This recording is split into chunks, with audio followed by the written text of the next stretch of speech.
Hi guys, আসসালামু আলাইকুম। আপনারা কে কোথায় আছেন, ভালো আছেন নাকি? আপনাদের একটা বস্তু দেখাই, দেখুন পানের বর কি সুন্দর দেখা যায়। পানগুলা পানের বর দিছে, দেখছেন কি সুন্দর দেখা যায়। দেখুন পানের বরটা কত সুন্দর। আমি বাবুকে স্কুলে থোবার আইছি, বাবুরে স্কুলে থিয়ে গেলাম।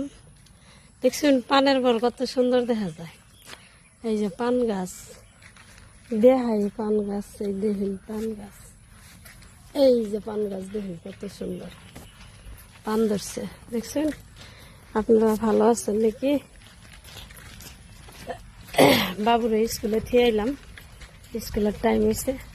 বললাম ঠিক আছে, পান গাছটা দেখে সে ভালো লাগে। পান গাছটা আপনাকে দেখাইলাম। কে কোথায় থেকে দেখবেন কমেন্ট করে জানাই দিয়েন। আসসালামু আলাইকুম, আপনারা ভালোই থাকেন। Tata, bye bye.